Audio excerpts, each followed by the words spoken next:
Hello, welcome back to IGNOU pulse. അപ്പം ഇന്നത്തെ video എന്ന് പറയുന്നത് ഇന്ത്യൻ പാർട്ട്ണർഷിപ്പ് ആക്ടിലെ യൂണിറ്റ് 1 ആയിട്ടുള്ള ഡെഫിനേഷൻ ആൻഡ് രജിസ്ട്രേഷൻ ഓഫ് പാർട്ട്ണർഷിപ്പാണ്. അപ്പോൾ നമുക്ക് വീഡിയോയിലോട്ട് കിടക്കാം. അപ്പോൾ ആദ്യം തന്നെ നമുക്ക് പാർട്ട്ണർഷിപ്പിൻ്റെ ഡെഫിനേഷൻ പറയാം. സെക്ഷൻ 4 ആണ് പാർട്ട്ണർഷിപ്പിൻ്റെ ഡെഫിനേഷൻ പറയുന്നത്. The relation between two or more persons who have agreed to share the profit of business carried on by all or any of them acting for all.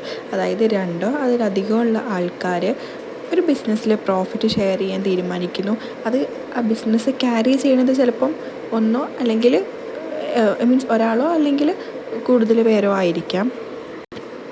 ഇനി അതിൻ്റെ എലമെൻറ്റ്സ് എന്തൊക്കെയാണ് അല്ലെങ്കിൽ characteristics എന്തൊക്കെയാണെന്ന് നോക്കിയാൽ association of two or more persons ആണ്. പിന്നെ എന്താണ്, ഒരു എഗ്രിമെൻ്റ് ഉണ്ടായിരിക്കണം.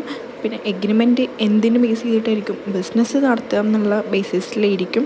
ഇനി എഗ്രിമെൻറ്റ് മസ്റ്റ് ബി എന്തായിരിക്കും? ഷെയർ ഓഫ് പ്രോഫിറ്റ്സ് ആയിരിക്കും. അതുപോലെ തന്നെ carried on by all or any of them acting for all എന്നുള്ളതാണ്.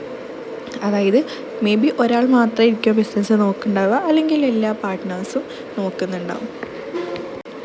എഗ്രിമെൻറ്റ് ഓറലാവാം, റിട്ടൺ ആവും. പക്ഷേ റിട്ടൺ ആവുന്നതാണ് എപ്പോഴും ബെറ്റർ, കാരണം ഫ്യൂച്ചർ ഡിസ്പ്യൂട്ട്സ് ഒക്കെ ഒഴിവാക്കാൻ വേണ്ടിയിട്ട്. പിന്നെ എന്താണ്, ബിസിനസ് ഉണ്ടായിരിക്കണമെന്ന് പറഞ്ഞു. Sharing of profits may be equal ആവാം, അല്ലെങ്കിൽ എങ്ങനെയാണോ ഡീഡിൽ പറയുന്നത് അതുപോലെ ആയിരിക്കും. ഈ ബിസിനസ് നമ്മൾ പറഞ്ഞു ഒരാളായിരിക്കും, അല്ലെങ്കിൽ മ്യൂച്വലി എഗ്രീഡ് ബൈ ഓൾ ആയിരിക്കും. ഇനി നമുക്ക് പാർട്ട്ണർഷിപ്പും കോ ഓണർഷിപ്പും തമ്മിലുള്ള ഡിഫറൻസ് പറയാം. ഇതിൽ കുറേ പാരഗ്രാഫായിട്ടാണ്, ഞാൻ ചുരുക്കി പറഞ്ഞുതരാം. പാർട്ട്ണർഷിപ്പ് എന്താണ്? ഒരു കോൺട്രാക്റ്റ് ബേസിലാണ് ഉണ്ടാകുന്നത്. അത് മേ ബി എക്സ്പ്രസ് ആയിരിക്കും, അല്ലെങ്കിൽ ഇംപ്ലൈഡ് ആയിരിക്കാം. ഇനി കോ ഓണർഷിപ്പ് എന്ന് പറയുന്നത് എഗ്രിമെൻ്റ് ആവും, അല്ലെങ്കിൽ ഓപ്പറേഷൻ ഓഫ് ലോ ബൈ ആയിരിക്കും ഉണ്ടാവുക. പിന്നെ ഒരു പാർട്ട്ണർ എന്ന് പറയുന്നത് വേറെ പാർട്ട്ണറിൻ്റെ ഏജൻ്റാണ് പാർട്ട്ണർഷിപ്പിൽ. പക്ഷേ കോ ഓണർ എന്തല്ല, വേറെ കോ ഓണേഴ്സിൻ്റെ ഏജൻറ്റ് അല്ല. ഇനി ഇതിലൊരു കമ്മ്യൂണിറ്റി ഓഫ് ഇൻട്രസ്റ്റ് ഉണ്ട്. എന്ത് profit and losses must be shared. പക്ഷേ കോ ഓണർഷിപ്പിൽ നെസസറി അല്ല എന്ത് sharing of profit and losses എന്ന് പറയുന്നത്. ഇനി ഒരു ഷെയർ, അത് പാർട്ട്ണർഷിപ്പിലൊരു ഷെയർ നമുക്ക് മറ്റ് പാർട്ട്നേഴ്സിൻ്റെ കൺസെൻറ്റ് ഇല്ലാണ്ട് ട്രാൻസ്ഫർ ചെയ്യാൻ പറ്റില്ല. പക്ഷേ കോ ഓണർക്ക് എന്ത് ചെയ്യാം? ട്രാൻസ്ഫർ ചെയ്യാനായിട്ട് പറ്റും. പിന്നെ ഉള്ളത് പാർട്ട്ണർഷിപ്പും ജോയിൻറ്റ് ഹിന്ദു ഫാമിലി ബിസിനസ്സുമാണ്. ജോയിൻറ്റ് ഹിന്ദു ഫാമിലി ബിസിനസ് പറഞ്ഞാൽ അത് മുന്നേ നിലനിന്നിരുന്ന ഒരു ബിസിനസ്സായിരുന്നു. അതിൽ കറുത്താണ് മെമ്പർ, ഏറ്റവും ഏജ് കൂടിയ ആളായിരിക്കും അതിൽ മെമ്പർ ഉണ്ടാവുക. അത് ഒരു എഗ്രിമെൻ്റൊന്നല്ല, അത് ബൈ ബർത്ത് തന്നെയാണ് പാർട്ട്ണർഷിപ്പ് ഉത്ഭവിക്കുന്നത്. പിന്നെ ലയബിലിറ്റി എന്ന് പറയുന്നത് പാർട്ട്ണർഷിപ്പിൽ അൺലിമിറ്റഡ് ആണ്. ഇതിൽ ഹിന്ദു അൺഡിവൈഡഡ് ഫാമിലിയിൽ കറുത്തൊക്കെ ലയബിലിറ്റി അൺലിമിറ്റഡ്, ബാക്കി മെമ്പേഴ്സ് ലിമിറ്റഡും ആയിരിക്കും. പിന്നെ ഒരാളുടെ മരണം കൊണ്ട് ഈ ഫാമിലി ബിസിനസ് അവസാനിക്കില്ല. പക്ഷേ പാർട്ട്ണർഷിപ്പ് ആണെങ്കിൽ ഇപ്പോൾ 2 മെമ്പേഴ്സാണ് ഉള്ളൂന്നുണ്ടെങ്കിൽ അവിടെ ഒരു മെമ്പറിൻ്റെ ഡെത്ത് ആ പാർട്ട്ണർഷിപ്പ് ബിസിനസ്സിനെ എഫക്റ്റ് ചെയ്യും. അപ്പം ഇതൊക്കെയാണ് ഇതിന് രണ്ടിനും പറ്റിയിട്ട് പറയാനുള്ള.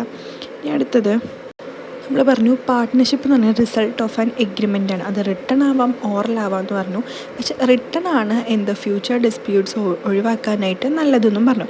അപ്പം അങ്ങനെ നമ്മൾ റിട്ടൺ ആയിട്ട് എഴുതുന്ന ഒരു ഡോക്യുമെൻറ്റിന് പറയുന്ന പേരാണ് പാർട്ട്ണർഷിപ്പ് ഡീഡ് എന്ന് പറയുന്നത്. ഡോക്യുമെൻ്റാണ് പാർട്ട്ണർഷിപ്പ് ഡീഡ്. ഇനി അതിലെന്തൊക്കെ ഉണ്ട് എന്ന് നോക്കാം. അതിൽ കോണ്ടൻറ്റ്സ് എന്ന് പറയുന്നത് name of the partnership firm, അതുപോലെ എല്ലാ പാർട്ട്നേഴ്സിൻ്റെയും ഫേം പേരുണ്ടായിരിക്കും.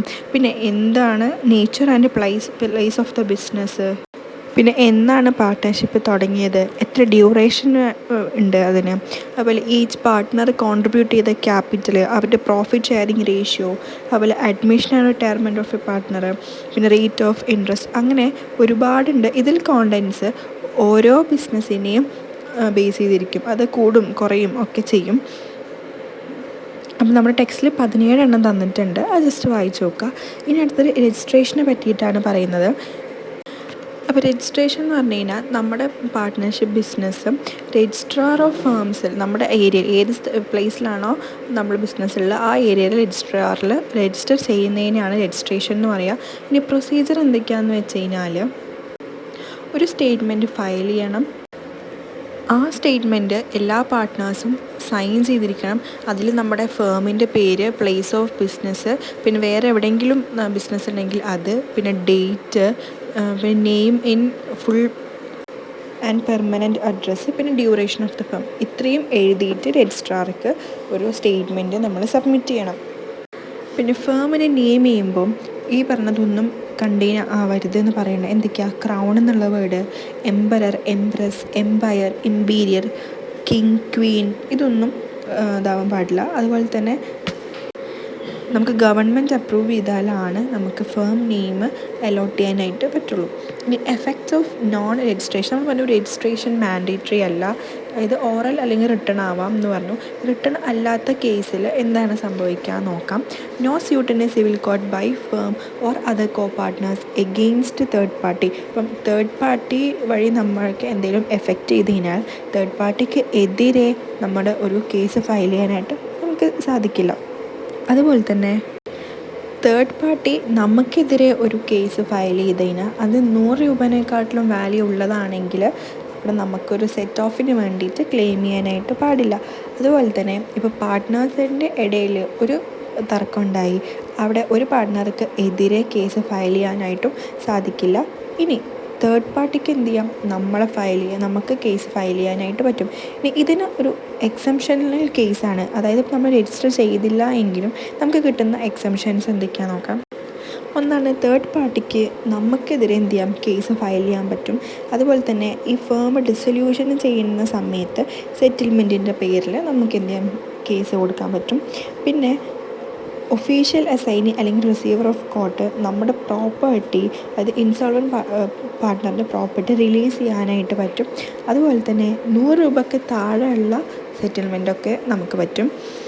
പിന്നെ ലീഗൽ റെപ്രസെൻറ്റേറ്റീവ്സിന് അല്ലെങ്കിൽ ഡിസീസ്ഡ് പാർട്ട്ണറിൻ്റെ അയേഴ്സിനോ അക്കൗണ്ട്സിന് വേണ്ടിയിട്ടും കേസ് ഫയൽ ചെയ്യാനായിട്ട് പറ്റും.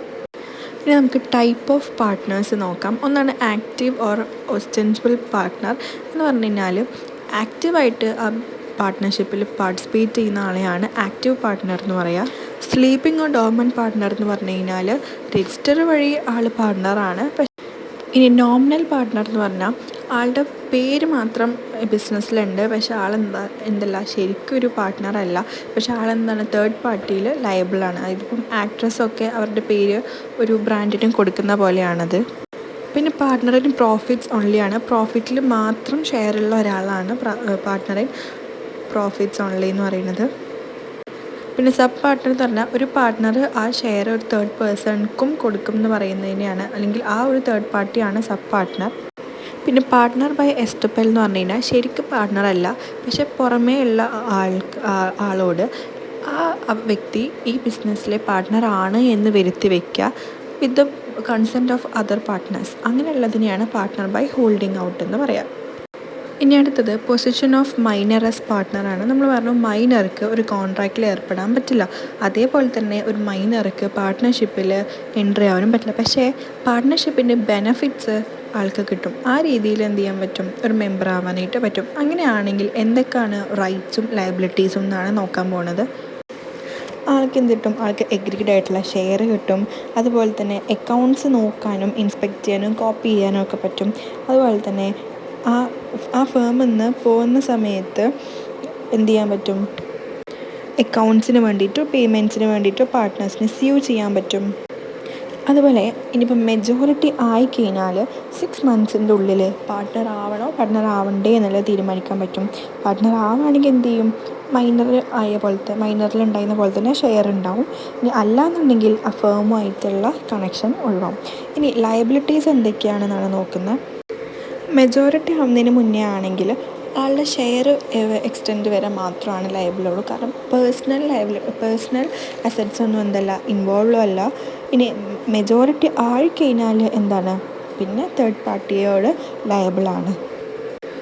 അപ്പം ഇത്രയും കാര്യങ്ങളാണ് യൂണിറ്റ് 1 അടുത്ത യൂണിറ്റായിട്ട് പെട്ടെന്ന് തന്നെ വരുന്നതായിരിക്കും. നമ്മുടെ ചാനൽ സബ്സ്ക്രൈബ് ചെയ്യുക. Until then take care and by.